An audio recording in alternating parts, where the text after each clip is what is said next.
Se nós formos ver na Bíblia, né, sobre a vida de Jesus, nós vamos ver que era uma vida de constante oração. A palavra nos diz que ele passava manhã após manhã, né, em oração, em comunhão com o Pai. Ele estava sempre recebendo do Pai para comunicar às pessoas que estavam ao seu redor. Jesus, manhã após manhã, ele ia receber do Pai para passar para as pessoas. Ele falou para o povo daquela época, né? A palavra que estáis ouvindo não é minha, mas sim do Pai que me enviou, né? O Pai comunicava a Jesus e Jesus Cristo falava para as pessoas. Jesus Cristo que era um ser santo, sem pecado, né? Se nós formos ver a vida de Jesus, ele estava sempre em oração e comunhão com o Pai. A oração é a corda que nos liga ao céu. E se Jesus, que era santo, sem pecado, vivia sempre em oração, é um sinal que nós devemos fazer o mesmo ou até mais ainda, né? E quando a igreja ela está unida em oração, a gente vê o poder de Deus agindo. Você vê Pedro, né?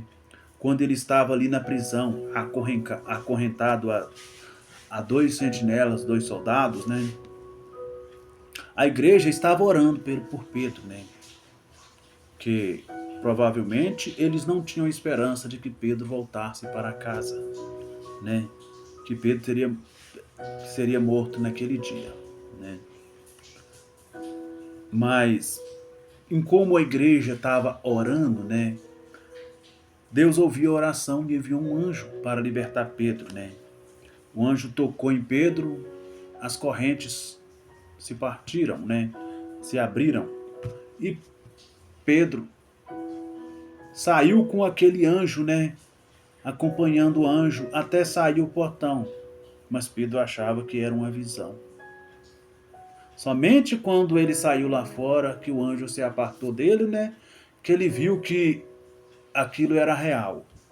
Então Pedro ele foi para casa, onde estavam todos ali reunidos orando, né? E quando ele chegou naquela casa, veio uma criada chamada Rode, e ela de tão alegre ficou que nem abriu a porta para Pedro entrar, mas foi correndo avisar para os outros discípulos, né?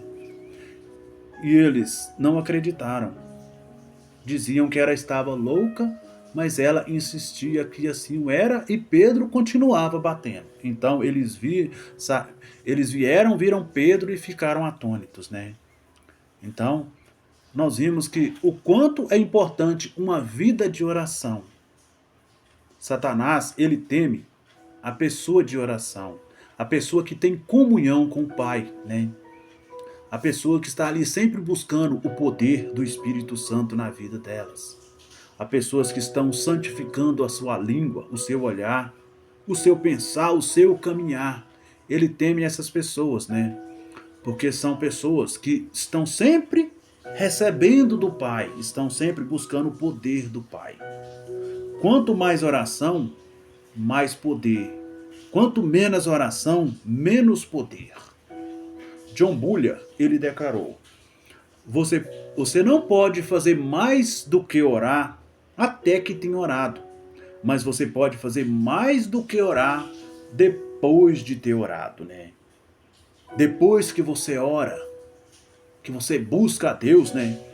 Pode ter certeza, né, que você pode fazer muitas coisas, né?